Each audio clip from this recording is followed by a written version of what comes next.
My Hebrew brothers and sisters, welcome back. This is YAHUAH'S ben Uriah Israel. And we just want to continue to thank you for your subscriptions. Thank you for your comments. Thank you for your likes.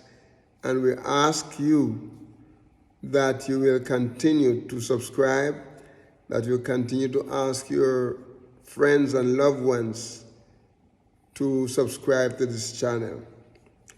Well, I'm not going to ramble too long today, but let me say this, that in the last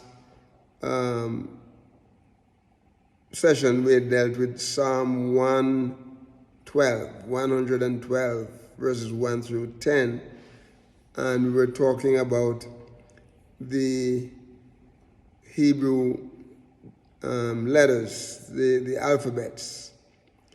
One other thing that I forgot to mention to you during that session is the fact that we're talking about the Hebrew language, right? And we're talking about there's no other languages on earth to compare with the Hebrew languages. We know that for many years they tried to, dismantle it, tried to rule it out, especially in the Christian era. They only were using it, to some of the so-called scholars, for seminary and theological teaching to tell you what this word means and so on and so on and so on. But one of the things that I found out over the years, as I take a look at the history and the, dealing with the Hebrew language, a lot of credit is being given to the Ashkenazi and those Sephardic people. But let me tell you this. There's one group of people that, hardly any credit ever given to. Okay?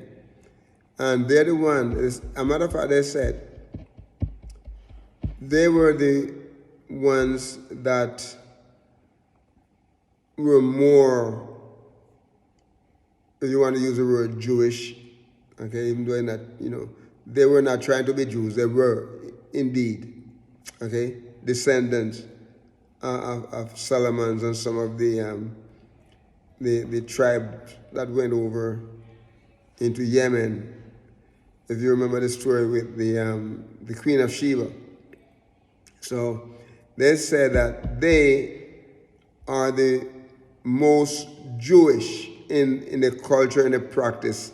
They're the ones, they did not succumb to the Sephardi type of worship, the liturgy. They did not succumb to that. And so there's the Yemeni Jews. They're dark brown-skinned people. Some darker than us, right? Some a little lighter than us, but in complexion. But they said that they did not succumb to the the Sephardic type of liturgy. Sorry.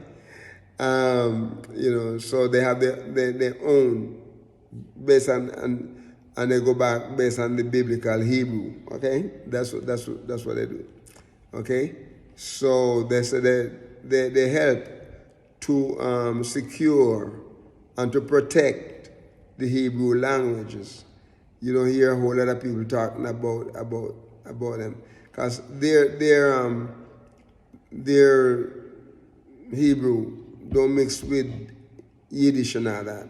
It's just pure Hebrew, okay? And going back to the ancient script. All right. So we're talking now about our Hebrew Israelite people scattered all over the globe.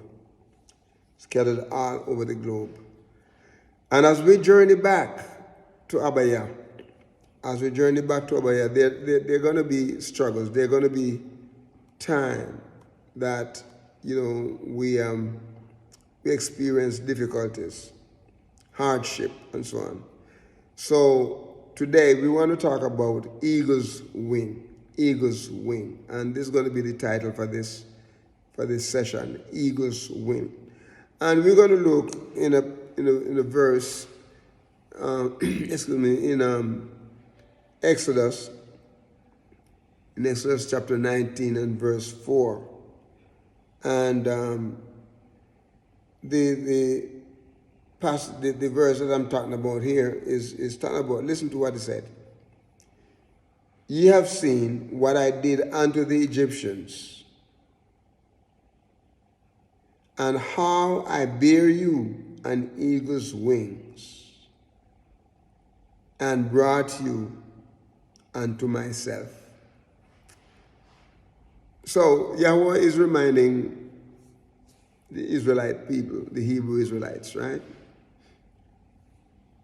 When you get into a situation and a time when doubts and all of these things are coming against you, just don't forget. Don't forget what Yahuwah did unto the Egyptians. Don't forget what he did unto the Egyptians. You remember he gave a series of locusts. Frogs, flies, blood, water turned into blood, grasshoppers, and all of those plagues that came upon them. But the very next day,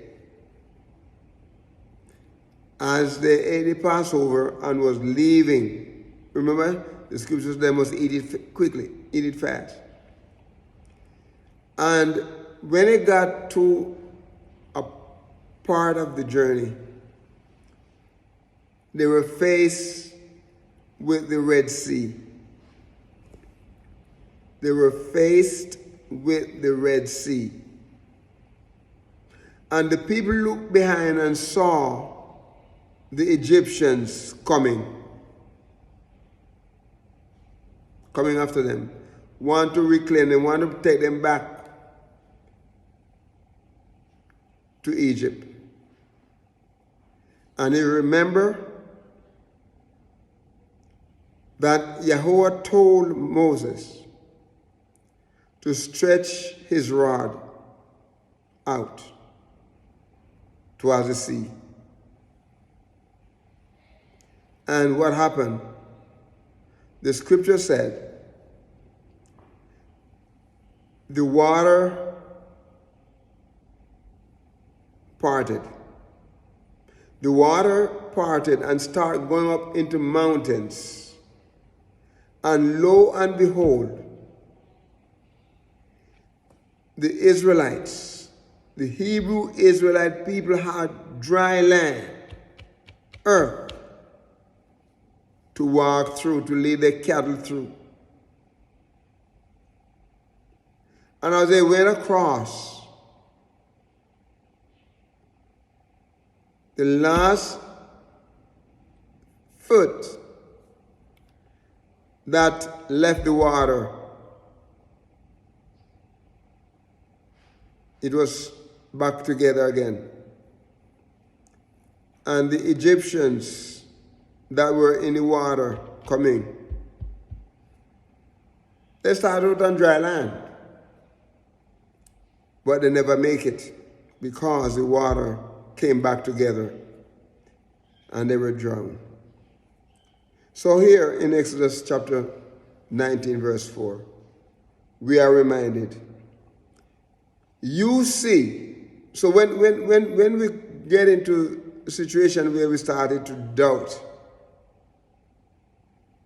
and we started wondering whether or not Yahuwah is with us, he promised us that he will never leave us nor forsake us.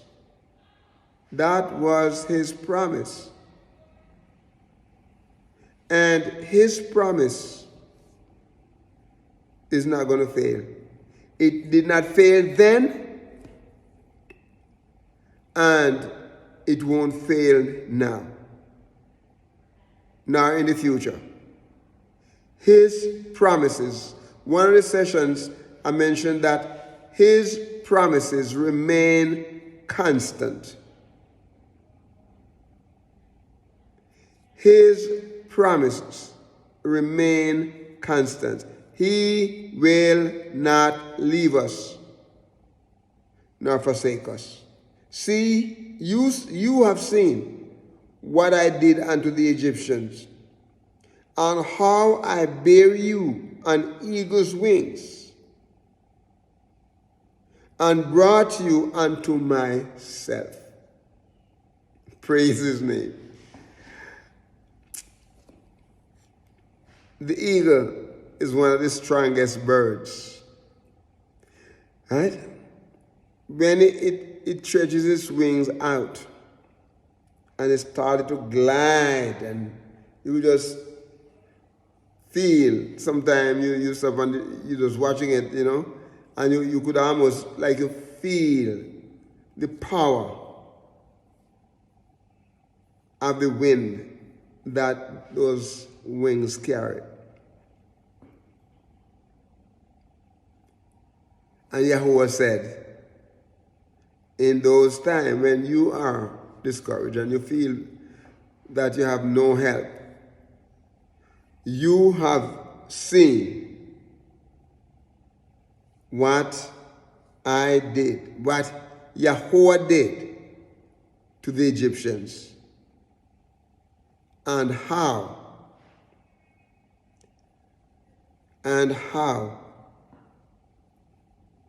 he said, I bear you on eagle's wings. I bear you on eagle's wings, and carried you, and brought you unto myself.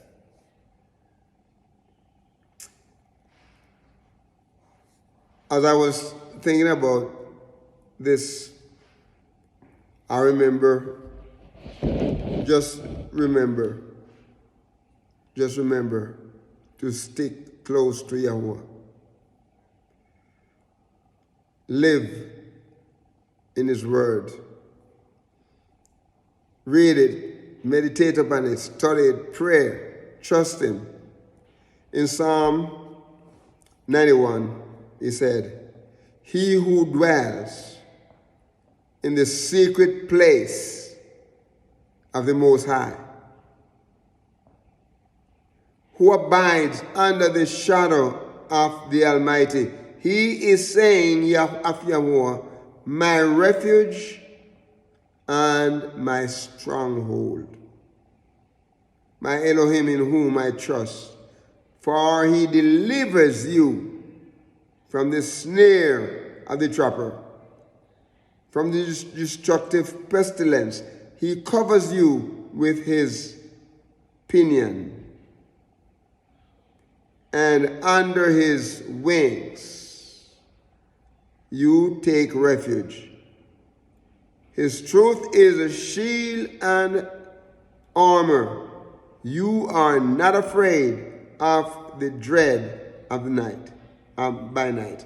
He said, of the arrow that flies by day,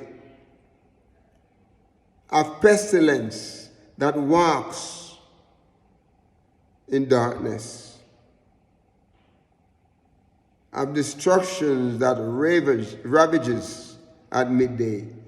And he said, 1,000 shall fall at your side, and 10,000 at your right hand, but does not come near you. Remember that Yahuwah is with us. Remember in Psalm 46, when we talk about Yahuwah is our refuge and strength, he is never forsaken us. He's always with us. Remember, he said, you see what I have done to the Egyptians, who I bear you out on eagle's wing and brought you to myself. Yahuwah wants you to love him and trust him. This is your Moriah Yeshua Ben Uriah, Israel. I'm going to ask you to subscribe to this channel and walk with the King. Their blessings. Shalom.